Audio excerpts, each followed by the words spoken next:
షేక్ గారు చెప్పిన సాక్ష్యంలో నాకు బాగా నా గుండెకు హత్తుకున్న మాట, ఒక ముస్లిం కుటుంబంలో పుట్టి పెద్ద కొడుకు పెళ్ళి అవుతూ ఉంటే చిన్న కొడుకుని ఈ కొడుకుని తీసుకొని చర్చికి పోయిందంటే అమ్మ పోతే పోతుంది, వీళ్ళు ఎట్లా పోతారు అంటే వాళ్ళని కూడా అంత చక్కగా తల్లి భక్తిలో పెంచిందని దాని అర్థం.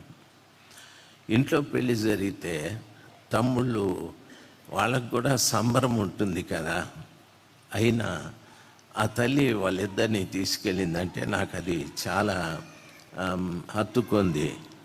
మనం చాలామంది ప్రభువుని నమ్ముకున్నాం. దేవుణ్ణి మనం మహింపరచాలంటే కొన్ని విషయాలలో మనం చాలా దృఢంగానే ఉండాలి. బైబిల్ అదే చెప్తాది, విశ్వాసుల హృదయములను దృఢపరిచి వారు అనేక శ్రమలు అనుభవించి పరలోక రాజ్యంలో ప్రవేశించాలి అని చెప్పాడు. మన హృదయం దృఢంగా ఉండాలి.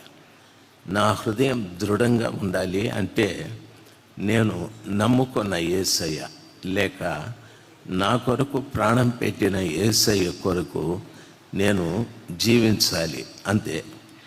లోకంలో ఆయన కంటే ముఖ్యమైనది నాకేది లేదు అనే ఆ దృఢమైన నిశ్చయత కలిగి మనము జీవిస్తే మనల్ని ఆ దృఢ విశ్వాసం నుండి ప్రక్కకు తొలగించేటివి చాలా ఉంటాయి. బంధువులు ఉండొచ్చు, స్నేహితులు ఉండొచ్చు, తోడబుట్టిన వారు ఉండొచ్చు, ఇరుగు పొరుగు వారు ఉండొచ్చు, గ్రామస్తులు ఉండొచ్చు, గ్రామ పెద్దలు ఉండొచ్చు, లేకపోతే కుల నాయకులు కూడా ఉండొచ్చు. ఎందరో నీ విశ్వాసాన్ని పాడు చేయటానికి నీ ముందు నిలబడచ్చు. అయితే వాటన్నింటినీ ఎదుర్కోవడమే మనము అనేక శ్రమలు అనుభవించి పరలోక రాజ్యంలో ప్రవేశించటానికి ముఖ్య కారణం. దృఢంగా మనం నిలబడాలి.